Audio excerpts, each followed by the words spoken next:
think about what it is that you're doing, because that's what you'll be experiencing. It's as simple as that. If you just straighten that out in your mind, and that's what you do when you sit in the silence. You actually examine what it is you're allowing yourself to entertain as thought and seeing where it's leading you, because I tell you this, it is leading you. And you say, well, what about everybody else? They still know me. That's right. They'll know you, and they'll point fingers. Every time you make a little mistake, they'll point a finger at you or say something. And all that does is, after a while, it just drives you to say, forget it. But you can't give up. You're alive. Live. You know, everything is alive. But does it think? Do you think? What do you think? Do you know what you think? And actually, I've had people come back and say, you know, I had no idea that I was actually thinking such things. Yeah, that's right. If you don't pay attention to what you're thinking about, you don't even know what you're thinking. Ruining your life without even knowing it. Because as you think, you are. That's quite evident. Several times throughout the Scripture, it's telling you that you are what you think. I mean, it seems to me that you can put yourself in charge of deciding where your thoughts are leading you, because they are. They are leading you. I assure you that you can at least find that out right away just by watching what you're saying to yourself. I think that's the route right there, don't you? I do. And the thing is, I know that there's going to be those out there that say, well, you know, what about the little child? And Linda will often talk about the age of reason. See, until a child becomes of age of reason where he or she can choose for themselves, then they're dictated by the predominant thoughts of those around them. Would you agree? That's right. That's right. They're the innocent ones. They'll soak up anything they get that comes within their little sphere. And they'll be exactly what you give to them to believe. In most cases, there are times when they're really, it's easy to become an opponent rather than a loving being. And we do that really easy. We get hurt very easily. We get our egos hurt very easily. And that's a big problem, because ego can wind up running the show. And that's not what anybody wants. But you have to think for yourself. That's why they have that coming of age, where you start thinking for yourself. I think that the younger you do that, the better off you are, wouldn't you say? Absolutely. And I like, you've often said it, that people actually begin to indoctrinate children early on, because that's when they know that they can mold and shape their minds. Would you agree? That's it. But they don't realize that they actually are molding and shaping their mind, you know, because they talk to them as though they're an opponent in a fight. And then that raises up the level of anger, and then things don't go well that way. You want to do everything that you can as gently as you can, because it also reflects who you are and how you think and feel. You understand what I'm saying? I do. Yeah, well, good. I hope everybody does, because that's a problem with raising a children, because, you know, they copy you. And if you're not a good copy, then they won't turn out a good copy, right? And let me say it this way, for those who may not understood what was just said. Raise a child in the way that he should go, so when he or she is older, they won't depart. But also do it in a spirit of love. That's the essence of what Mr. Lindell was saying. Do it in the essence of love. And what they will do is reflect love. Would you agree? That's it. But they'll also reflect anything else that you throw in. You see, so you got to be mindful of what you're saying, because remember, they're like sponges. They soak up everything that they're constantly looking for change, and that's something that we gave up a long time ago. looking for change. And that's what we want again. We want change. This is a world of ideas, attitudes, and change. So in other words, you're told you can change it. You can change your mind, change your world. And the first does the second. There's nothing physically that you must do. So all the ceremonies and that's all just for show. That doesn't really mean anything to you if you do it 1,000 times and you got nothing out of it. So it's what you allow yourself to think about. That's what you'll be concerned with, because that's what you'll be experiencing. In other words, if you don't want to experience it, just don't allow it in your thinking feelingly, because that you will. You will experience it. And all the trade-offs and ramifications that go with it. And that's when people are saying, well, what can happen next in a bad mood? Which is not a wise idea, by the way, when you say. Absolutely. And the one thing that we need to understand about this shadow world is that it's very pliable. But the way that it's pliable is what he's been saying throughout this broadcast. As you think you are. You're molding your world with your thoughts. That's it. So that makes it on automatic, doesn't it? Absolutely. Absolutely. So you got nobody to blame. You don't have to kneel down for anybody at all, because even God is telling you to choose this day. Why not choose it wisely? Because you are choosing it. It's ongoing. Everything you think, every word you think. See, if you really want to get into religion, Neville's works really do give you a lot of explanation on a lot of different subjects and a lot of different ideas. But this, as far as I'm concerned, is just the basics. What I'm giving you is the absolute workable basics for change your mind and change your world. What Neville's giving you is a full line of understanding of Scripture and how it is to be accepted by you, the reader. And there's a lot of wonderful, wonderful information in what he has to say. As a matter of fact, I recommend, if you get a chance to listen to Neville, do so, because he actually did dig it all out, and he gave it to us freely. He didn't want to start anything. He didn't want anything to follow him. He just made the statements, and you do what you do with them. And that's exactly the way I feel about this. I'm giving you information. What you do with it, that's your business. And it can stay your business. That's okay. But I'm giving you information that was given to me, and because I operated from it for a time, over a period of years, because I didn't open and quicken the wonderful things I was hearing at the moment I was hearing them. And fortunately, there were tapes that were made by the people who went to the lectures I went to, and they made tapes. And so there are tapes out there of Neville Goddard. And he gives you a much broader understanding of Scripture.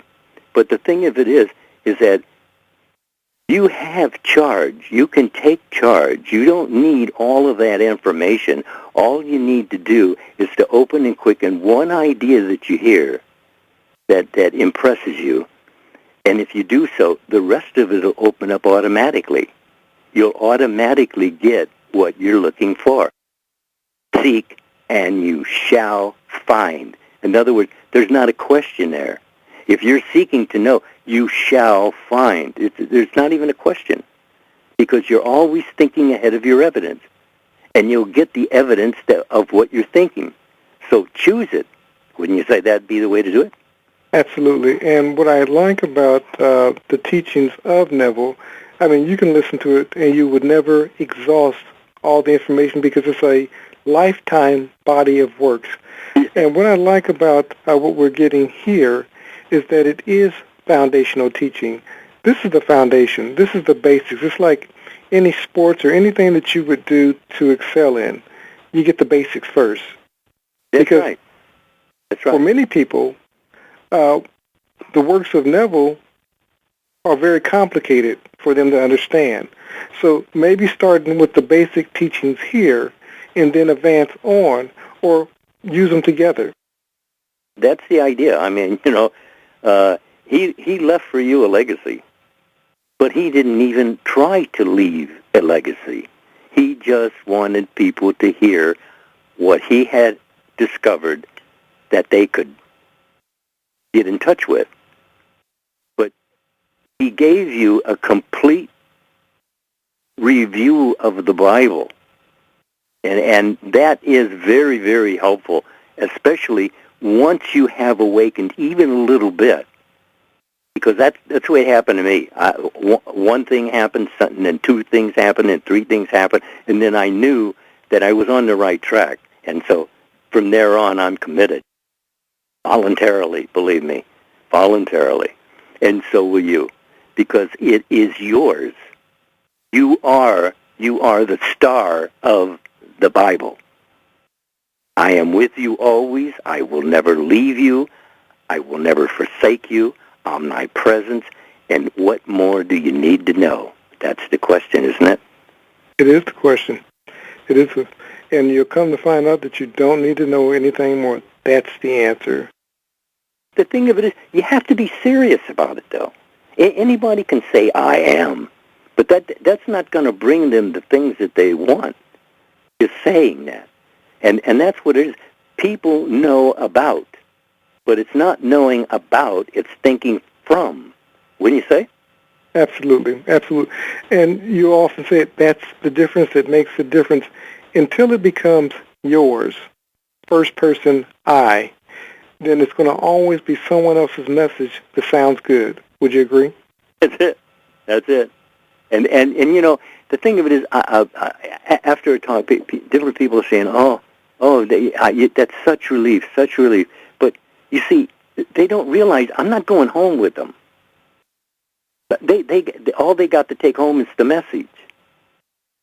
And if they won't open it and quicken it for themselves, then they'll forget it. You put it off till later, and later comes, are we ready now? No? Well, okay, put it off, and then you forget it. And I did that for years, literally. See, because when I started this, people were afraid of words. Well, of course, that was almost 50 years ago. But people were afraid of words, and metaphysical didn't was a word that they didn't really account on too much.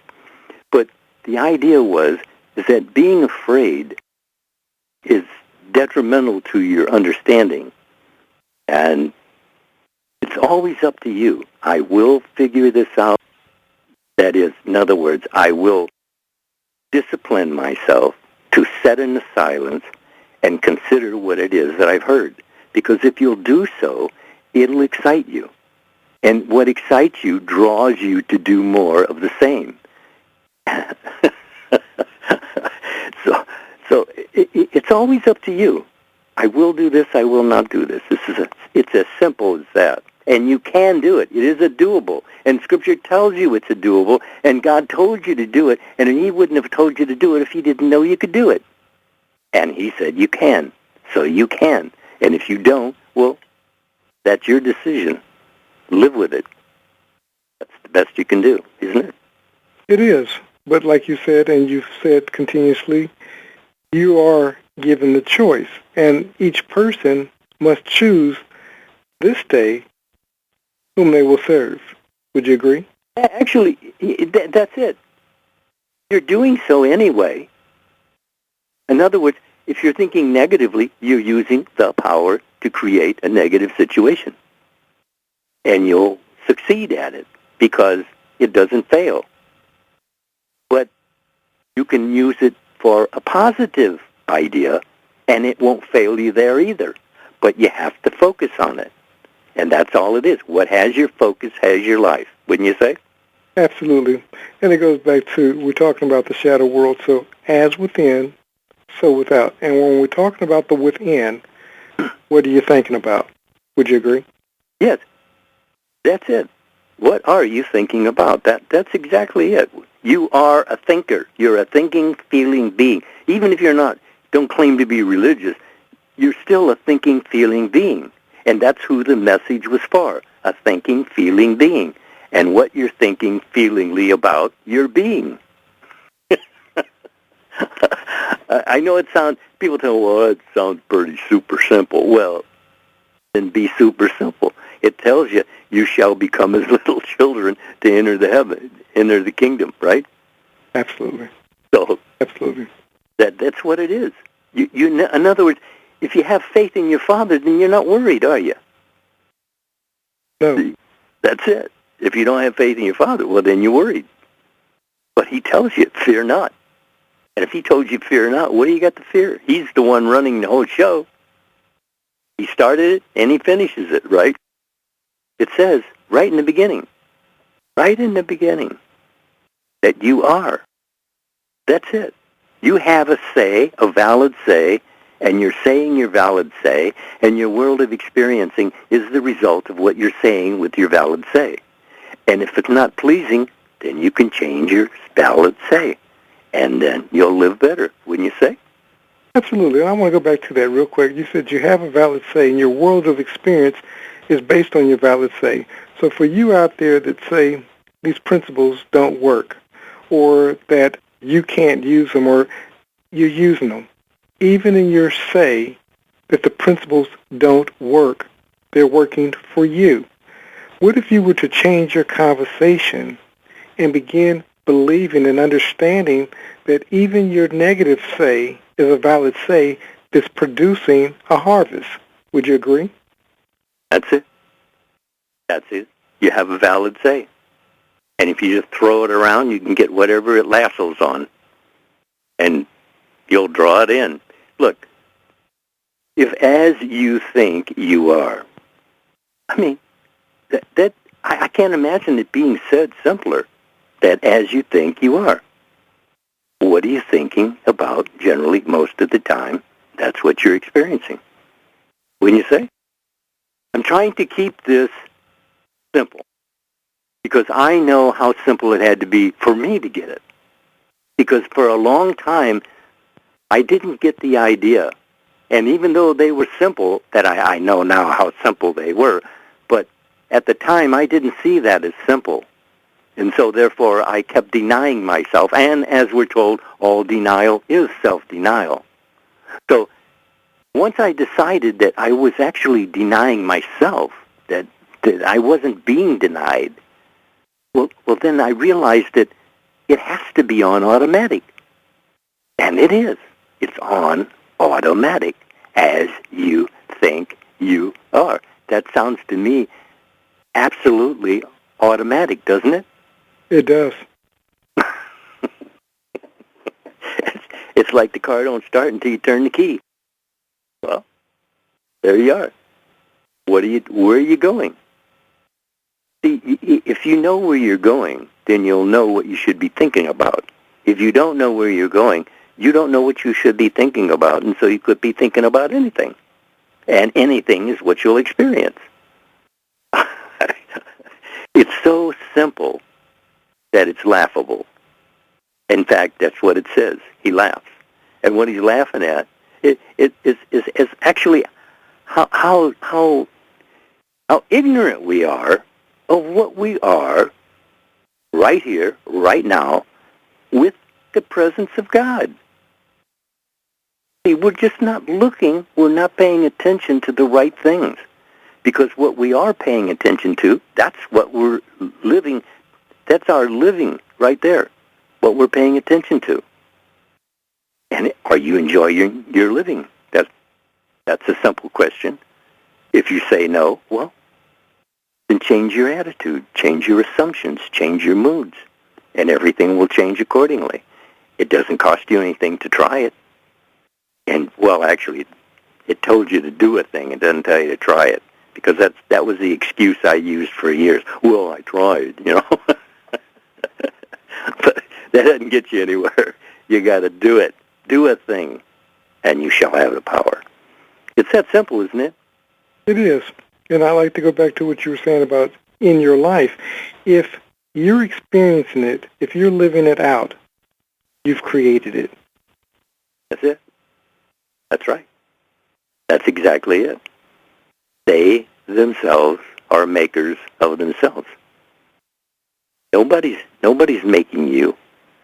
You're making you. You may hear something from someone else and accept it, and then, in that sense, you're what they said. But it's what do you say about you? Because it's how you think about you is your life experiencing. Not because of what anybody else is doing, but what are you doing, and what are you thinking, and how are you feeling? Are you actually in love with life? Are you not loving your life? Because if you are, then you're experiencing the right experiences. Because you're, like I said, you're always thinking ahead of your evidence. Just stop it for a moment and what am I thinking about? Do I really want this? Do I want to actually experience that in that way? No? Then change it.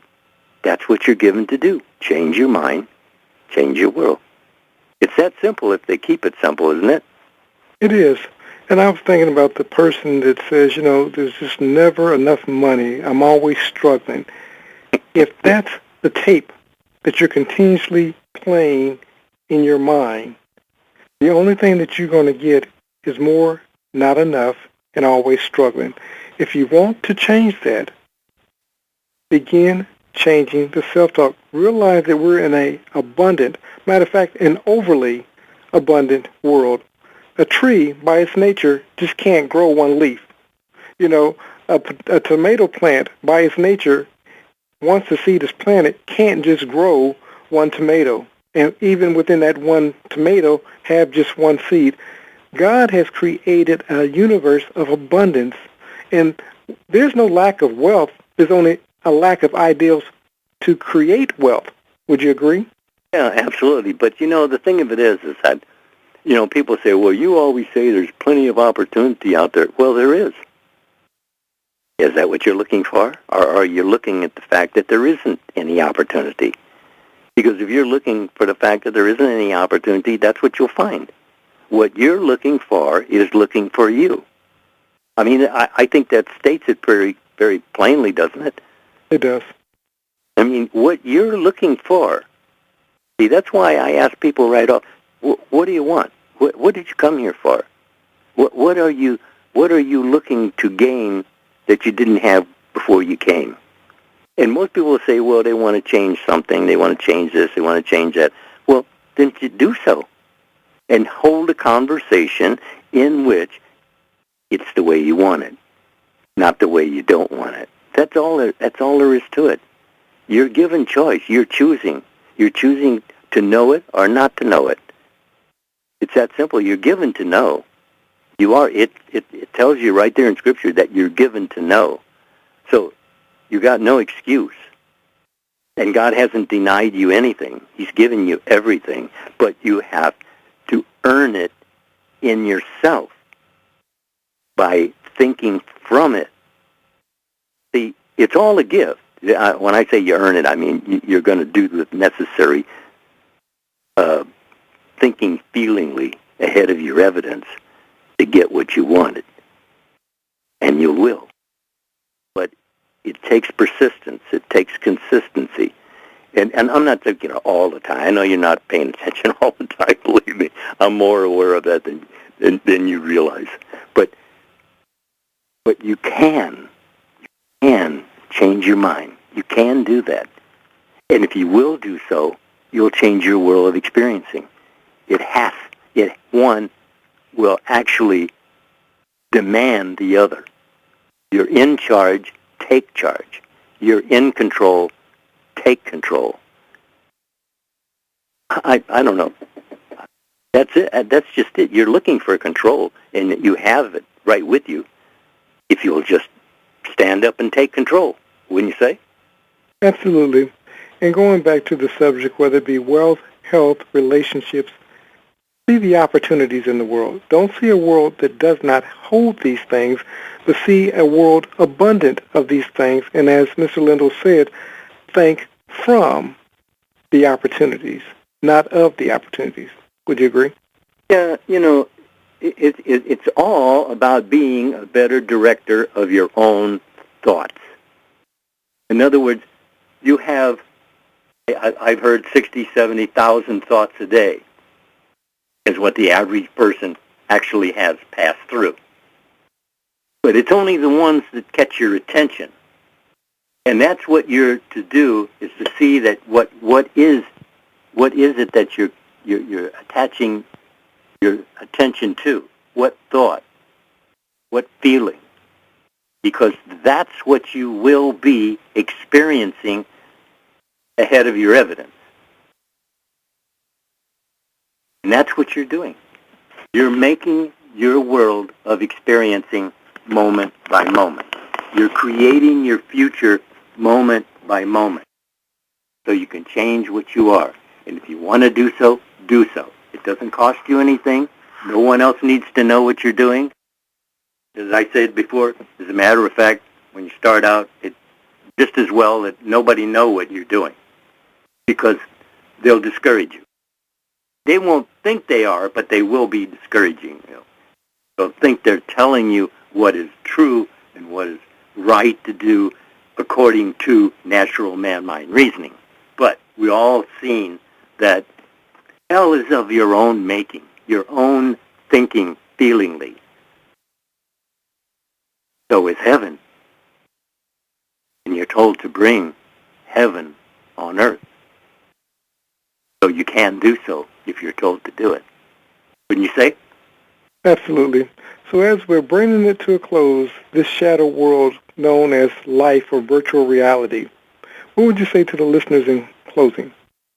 A virtual reality is only the self pushed out. What are you pushing out? Thinking makes it so. What are you thinking? It's that simple. If you keep it simple, you'll remember it. If you remember it, you'll probably do it. Wouldn't you say that's about it? I would say that's exactly it. Well, sir, it's been a pleasure, like always, and yes, I look forward to speaking to you. Likewise. I really appreciate this opportunity to talk to the people through you, with you, because you add to it so much that it really makes it simpler to understand, and I appreciate that. Likewise, it's the joint effort that makes this talk worthwhile. I think that people get something from both sides, so as we bounce off of one another, as iron sharpens iron, the world benefits. Yes. I just knowing I have someone who knows what I'm saying, I have to kind of watch the way I say things. No, you're okay. I still have this old sailor to deal with. He just won't stay quiet. You the sailor, me the Marine, so I understand completely.